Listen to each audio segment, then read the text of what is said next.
So hello guys, welcome and welcome back to my channel. Once again हम फिर से एक टी के साथ आ चुके हैं और ये है स्टोरी टाइम।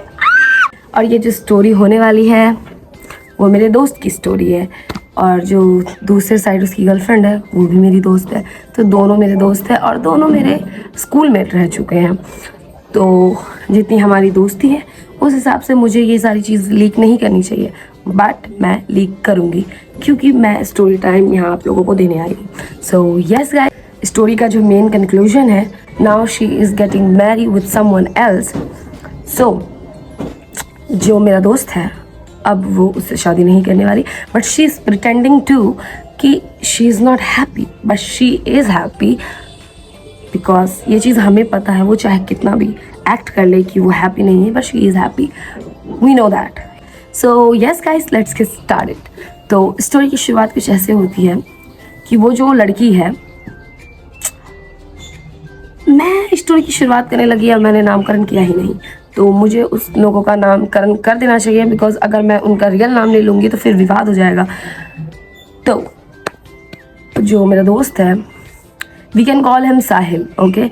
और जो मेरी दोस्तनी है, we can call her as Riddhi.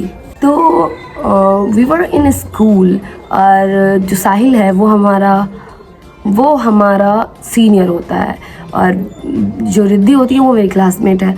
तो मैं और रिद्धि दोस्त थे, और उससे पहले भी हम एक वक्त पे स्कूल पे दोस्त रहे थे, और हम बचपन के दोस्त हैं। जब हम दोनों 9 साल के थे तब से हम लोग दोस्त हैं। तो जब मैं स्कूल पे, मतलब हमारा स्कूल ना चेंज हो गया था, तो फिर जब हम स्कूल आए, मतलब जब हम लोग साथ एक स्कूल में आए, तो मुझे उसके बारे में कुछ भी पता नहीं था क्योंकि वो काफ़ी दूर रहती थी और मैं भी काफ़ी दूर थी, तो मुझे उसके बारे में कुछ पता नहीं था। तो फिर क्या होता है, वो आती है हमारे स्कूल पे, थोड़ा लेट एडमिशन था उसका। तो जो साहिल था, तो साहिल को मैं जानती थी बिकॉज वो मेरा सीनियर था। तो जब रिद्धि आती है तो कुछ दिन वो ऐसे ही मतलब रहती है, और सीनियर्स को पता था कि साहिल और वो टच पे है, like they are into a relationship, but हमें ये चीज़ नहीं पता थी because Sahil were very famous in our school. मतलब वो जूनियर्स जितनी भी लड़की थी सबका क्रश था, ठीक है। तो रिद्धि थी, वो लोग रिलेशनशिप में थे, बट साहिल कभी ऐसा मतलब दे वर इनटू अ रिलेशनशिप। और ये चीज़ हमें कुछ दिन के बाद ये चीज़ पता चल गई थी कि वो दोनों रिलेशनशिप में है, और अभी से नहीं है, लगभग जब से वो लोग 6th क्लास में थे तब से वो लोग रिलेशनशिप में है। मेरे रिलेशन का आर नहीं आता था, तो मतलब बचपन से उसने एक लड़की को चूज़ कर लिया था, which is Sahil, because Sahil was very good looking, that's why. यहाँ उसके इंटायर लाइफ में तो सबसे हैंडसम लड़का था वो, तो उसने उसके हैंडसमनेस में ही उसको बोला कि इसके हैंडसमनेस से ही दोनों रिलेशनशिप में आ गए। तो अब जब स्कूल में हम थे, तो स्कूल में साहिल वो चीज़ कभी एडमिट नहीं करता था, तो सारी लड़कियाँ कहने लग जाती थी कि साहिल की साइड से तो कुछ नहीं है, बट मुझे पता था क्योंकि लोग कहते थे, तो मैंने कहा कि होंगे शायद। जब भी हम रिद्धि से बोलते तो रिद्धि हमेशा एडमिट करती कि क्या दोनों रिलेशनशिप में है, क्योंकि रिद्धि को अच्छा लगता है कि उन लोग दोनों को कोई मिला रहा है साथ में। जब हमारा 9th खत्म होता है तो वो लोग दूसरे स्कूल में चले जाते हैं उसके बाद। तो मुझे जब हम लोग 9th में आते तो हमें पता चलता है कि 10th क्लास में, मतलब हम लोग जब 10th क्लास में आते तब हमें पता चलता है, जब वो लोग 11 में चले गए, कि रिद्धि और साहिल का ब्रेकअप हो गया बिकॉज ऑफ रिद्धि ने साहिल पे चीट किया था विद समवन एल्स, ठीक है। तो चीट तो उसने कर दिया, तो अब साहिल ने जैसे वो चीज़ फाइंड आउट की, साहिल ने उसे छोड़ दिया। उस वक्त पे साहिल के ऊपर एक लाइक वो था, वो हाइप का एक जज्बा था उसके अंदर, तो उसने वो छोड़ भी दिया उसको। तो जब हम लोग 10th में थे, 10th कंप्लीट 11th या आफ्टर, तो 1 से 1.5 साल के बाद, तो जब हम लोग आधा 11 हमारा चल रहा था, तो मैं और रिद्धि हम लोग, मतलब पहले तो हम लोग ऐसे भीड़ टाइप के दोस्त, बचपन में तो बहुत दोस्त थे, स्कूल में हम भीड़ टाइप वाले दोस्त बन गए, दोस्त के दोस्त वाले ऐसे वाले। तो जब हम 11th में गए तो मैं और रिद्धि अच्छे खासे दोस्त बन गए, तो रिद्धि और मेरा आना जाना साथ होने लग गया। तो अब मुझे मतलब पता था कि ये लोग दोनों का कुछ नहीं है, ख़त्म हो चुका है इन लोगों का। तो एक दिन मैं और मेरी बहन, ठीक है, मैं और मेरी बहन हम लोग साथ में थे, तो रिद्धि किसी से पूरा देर चैट पे लगी, तो हमें था कि किस पे चैट पे, हमें क्या उससे। तो मेरी बहन ने देखा, हमारे स्कूल की हमारी एक क्लासमेट थी अंकिता, तो उसने उस अंकिता का नंबर सेव करके वो उसको लव यू वगैरह लिख रही, तो अंकिता को आई लव यू क्यों लिखेगी, बट मेरी बहन ने उस चीज़ को स्मेल कर लिया, मैं नहीं कर पाई। तो अब जब हमारा दूसरा मीट हुआ तो मेरी बहन रौनक, तो हम लोग सब वो भी साथ में गए थे, तो उसने साफ बोल दिया कि तुम जिससे बात करी थी वो साहिल था ना। तो she accepted all those things जो हमने उसको कहा, उसने एक्सेप्ट कर लिया, क्योंकि उसको डिस्क्लोज भी करना था इस चीज़ को लेके। तो हमने बोला तुम्हारे साथ ये किया वो क्या, हम लोगों ने, हम तो गर्ल है, महिला मित्र वाले सब है, तो हमने पूरा उसको बोला कि तुम्हारे साथ उसने साहिल ने ये किया वो किया, तुम कैसे उसके साथ वापस आ सकती हो। तो उसने मैं पूरा सिंपैथी लिया, हाँ सही कहा तुमने, बट अब क्या करूँ, प्यार है उससे ये वो। तो वी वर लाइक ठीक है आ जाओ, बट हमने वो चीट उसने ही किया था, बट हमने उसे ये कहा कि वो तुम्हें चीट कर सकता है। बोलती हाँ क्या हो गया, अब तो देखा जाएगा जो होगा। ठीक है वो ख़त्म। उसके बाद हमारा 12th चल रहा था, तो ऐसे ही मैं और रिद्धि साथ जाते थे। तो अब रिद्धि और मैं, और अब तो साहिल डिस्क्लोज हो चुका था, तो साहिल तो मेरा दोस्त था, तो साहिल भी साथ आने लग गया। तो साहिल मेरी और साहिल की बहुत बात होती थी, क्योंकि मैं और साहिल अच्छे दोस्त थे स्कूल से, आज भी मैं और साहिल अच्छे दोस्त हैं। तो साहिल आता था, तो साहिल और मेरी अच्छी बात होने लगी थी। मुझे ये चीज़ कभी पता ही नहीं चली कि रिद्धि को इस चीज़ से प्रॉब्लम है कि मेरी और साहिल की बातचीत होती है। हम, बिकॉज मैं बहुत स्ट्रेंज थी उस बात को लेके, क्योंकि रिद्धि ने कभी ये चीज़ दिखाई नहीं हमें कि वो उसे प्रॉब्लम है हमसे, बट उसे थी।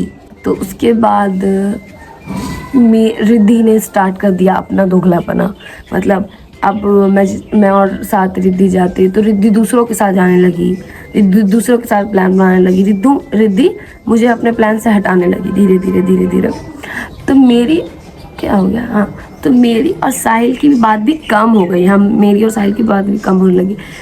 कहीं मैं और साहिल एक इंडिविजुअल फ्रेंड थे, बट इस वजह से क्या हुआ, ऐसा लगने लगा कि मैं रिद्धि की दोस्त हूँ। मेरी भी गलती थी कि रिद्धि की वजह से मैं बात करना मैंने छोड़ दिया, मुझे अजीब लगने लगा ये सारी चीज़ें। ठीक है, मैं क्यों बात करूँ। फिर रिद्धि धीरे धीरे अकेले हो गई, मैंने भी रिद्धि को छोड़ दिया कि अब तुम रहो अपना। तो ऐसे ही ये सारी चीज़ें उन लोगों का चलता रहा। मैं साथ में कॉलेज में उसको आते जाते देखूँ, घूमते फिरते रहे दोनों साथ, हर किसी को उन लोगों के बारे में पता था। हमें तो ऐसा लगा था कि जन्मों जन्मों तक कभी ख़त्म ही नहीं होगा, क्योंकि जब हम साथ दोस्त रहते थे तो साहिल हमें बोला था कि तुम मेरे साइड से आना, रिद्धि हमें बोलती थी कि तुम मेरे साइड से आना। उन लोग की रिलेशनशिप काफ़ी स्मूथ चल रही थी। और लास्ट हमारे एग्ज़ाम्स अभी कुछ दिन पहले पढ़े, उससे पहले भी सारे एग्ज़ाम्स में, मतलब जितने भी एग्ज़ाम्स होते हैं, तो वो अगर मुझे रोक के मेरे से बात करने लग जाता तो रिद्धि आँख उसे दिखाती, ऐसा, मतलब ऐसे डायरेक्टली दुश्मनी करने का नहीं बोलती। बट साहिल ऐसा लड़का भी नहीं है कि वो डायरेक्टली दुश्मनी करेगा किसी से, वो ऐसा है कि वो हालचाल पूछेगा ही पूछेगा। तो उसके बाद इधर लास्ट एग्ज़ाम में मैंने दोनों को साथ में देखा। तो जब मैंने दोनों को साथ में देखा तो मैंने साहिल को थोड़ा सा मतलब इशारा भी दिया कि क्या बात है साथ में हो ऐसा, तो साहिल हंसने लग गया। और उसके बाद पता है, मुझे पता चला उसके बारे में मेरे पड़ोस से कुछ, उस दिन उसको देखने के अप्रॉक्स 1 वीक के बाद मुझे पता चला मेरे पड़ोस से कि रिद्धि जो है वो उसकी शादी होने वाली है। तो वी वर लाइक किससे, पता चला कि उसके रिलेशन में ही किसी से उसकी शादी होने वाली है। तो हमने पूछा कि वो, मतलब हमने ये चीज़ रिपीटेडली पूछी कि सही बात है। तो हमें पता चल गया, मतलब हमें काफ़ी पहले पता चल गया था ये बात। अबाउट 2 वीक उनकी एंगेजमेंट की वीडियो इंस्टाग्राम पे पॉपअप होके हमारे फीड पे आती है, और वही वीडियो सबके फीड पे चलने लगती है, और वो वीडियो वायरल हो जाती है, उसकी और उसके हस्बैंड के साथ वो चीज़ पूरी वायरल हो जाती है। तो हम मतलब कंफर्म हो जाते हैं कि उसकी शादी होने वाली है। तो हम लोग ये चीज़ नोटिस करते हैं, मैं और मेरी बहन, कि वीडियो में वो पूरी उदास लग रही है। तो हम लोगों ने सोचा उसके नामर्जी से हो रहा है, वो बोल नहीं पाई, वो ये नहीं कर पाई। तो मेरी बहन ने बोला कि तुम्हारा अच्छा दोस्त है साहिल, को एक बार कॉल करके पूछ लो कि क्या बात है नहीं है। तो मैंने कॉल किया उससे, मैंने सब कुछ पूछा कि क्या हो गया, मुझे मैं देख रही हूँ सही है। साहिल वॉज लाइक कि हाँ तुमने जो देखा सही है, तुम्हें पता है मेरा पूरा का पूरा DM भर चुका है उसी रील से, इतना मुझे वो रील शेयर हुआ, कल रात से मेरा दिमाग फक हुआ पड़ा है। तो मैंने उससे पूछा कि क्या हुआ था, क्या सीन है एग्जैक्ट। तो ये वॉज लाइक वो मेरे साइड से क्लियर था बट उसके साइड से वो नहीं मना पाई। तो नाउ लाइक उसने कहा कि उसकी साइड से क्लियर था बट वो नहीं मना पाई। तो हमें इस बात से ये क्लियर हुआ कि जो हम सोचते थे that Sahil was a play boy, he was not. मतलब हमेशा एक लड़की इनोसेंट नहीं हो सकती, एक लड़का भी इनोसेंट हो सकता है। जो चीज़ दिखता है वो चीज़ होती नहीं है, ठीक है। कोई अगर गुड लुकिंग है तो इसका मतलब ये नहीं है कि वो प्ले बॉय ही होगा, उसने ही कुछ किया होगा। आई डोंट थिंक सो किसने हार मानी, वो उसकी मर्जी थी। बिकॉज जिससे उसकी शादी हो रही थी वो बहुत रिच है, ठीक है, वो बहुत रिच है, उसके कमाता बहुत है। तो बात ऐसी हो जाती है ना कि जब इंसान कहता है कि लड़कियां पैसों पे मरती है तो लड़कियां ये चीज़ प्रूव भी कर देती है। कभी कभी लोग इंसान को परखने में गलत हो जाते हैं बट जो कमिटमेंट होता है ना वो सही हो जाता है। कुछ लड़कियों की चीज़ों को लेके हर लड़कियां बदनाम हुई फिरी है। तो या नाउ हमें पता चला कि उसने खुद उसको ठुकराया और उसने खुद उस प्रपोजल को एक्सेप्ट किया और उसने वो शादी की। सो हम तो इसमें कुछ नहीं बोल सकते क्योंकि 12, 13, 14 साल के रिलेशन ऐसे टूट रहे हैं। So yes guys, this is the end of this T, this is the end of this story. So if you like this video, do like and comment and also subscribe my channel. So yes guys, video को share करो and hit the bell icon जिससे आपकी कोई भी notification miss ना हो. So yes guys, bye.